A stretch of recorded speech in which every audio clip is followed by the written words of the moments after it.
హరే కృష్ణ. ఇవాళ మనం కర్మయోగం అధ్యాయం గురించి తెలుసుకుందాం. కర్మయోగం అంటే విద్యుత్ కర్మలను నిర్వహిస్తూ వాటిని భగవంతుని సమర్పించడం, ఫలితాలను ఆసక్తి లేకుండా చేసేటువంటి కర్మను ప్రత్యేకంగా నిష్కాను కర్మయోగం అని పిలుస్తారు. కురుక్షేత్ర యుద్ధభూమిలో సైన్యాన్ని పరిశీలిస్తూ బంధువుల పట్ల కరుణతో అర్జునుడు యుద్ధం చేయలేకపోవడానికి అనేక కారణాలు చెబుతాడు. కృష్ణుడు అర్జునుడి ఆందోళనను ప్రతిస్పందిస్తూ మొదట అతని ఆత్మ సంబంధించిన జ్ఞానాన్ని బోధించాడు. విద్యుక్త కర్మలను చేయడం ద్వారా జయ అపజయాల ముందు ఆ కర్మ అతనికి ఆనందాన్ని ఇస్తుందని చెప్పాడు. అటువంటి కర్మ అనాసక్తితో చేయటం ద్వారా స్థిరమైన జ్ఞానాన్ని పొందగలడు. ఈ ప్రక్రియనే నిష్కర్మ కర్మ యోగంగా అంటారు. కర్మ పరిత్యాగము లేదా కర్మ చేయడం రెండింటిలో ఏది ఉత్తమమో అని అర్జునుడు అయోమయంలో పడ్డాడు.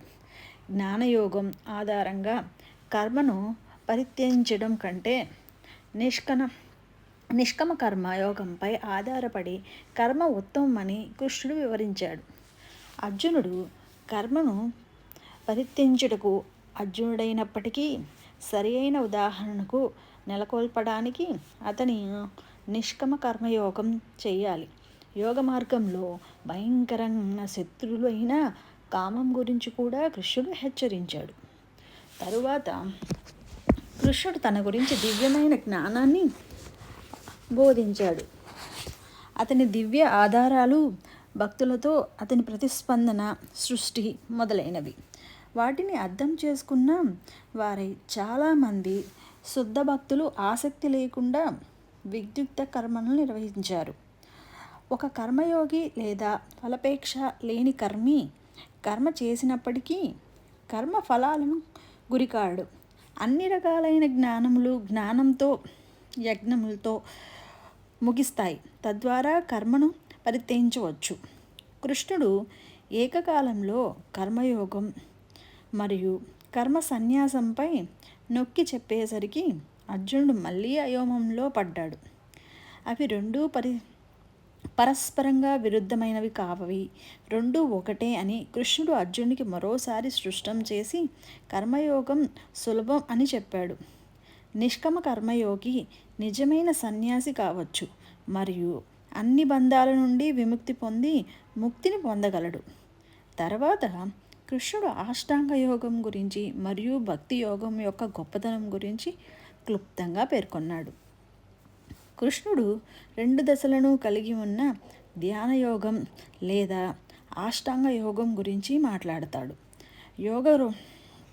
యోగారుడ ప్రారంభం దశ నుండి యోగారుడ వృక్ష అష్టాంగ యోగం యొక్క వివిధ సాధనాలు పరమాత్మ సాక్షాత్కారం యొక్క పరిపూర్ణతను సాధించడానికి ఉద్దేశించబడ్డాయి. యోగంలో అభ్యాసం మరియు వైరాగ్యం ద్వారా మనస్సును నిరంతించడం చాలా అవసరం. కర్మయోగం అనేది అర్జునుడికి మరింత ఆచరణాత్మకమైన మరియు సులభమైన పద్ధతి. ఏది ఏమైనా భక్తి యోగియే అగ్రశ్రేణి యోగి. ఈ విధంగా కృష్ణుడు గీతలోని మొదటి 6 అధ్యాయాలలో కర్మయోగం, జ్ఞానయోగం మరియు అష్టాంగ యోగం గురించి వివరించినప్పటికీ ఈ విభాగం యొక్క ప్రధాన ప్రాధాన్యత కర్మయోగంకే. నిష్కమ కర్మయోగము జ్ఞానము కలిగి అష్టాంగ యోగంతో ముగిస్తుంది. ఈ వీడియోలో మనం కర్మయోగంను పూర్తి చేసాము. తదుపరి వీడియోలో మనం భక్తి యోగం గురించి తెలుసుకుందాం. Thank you.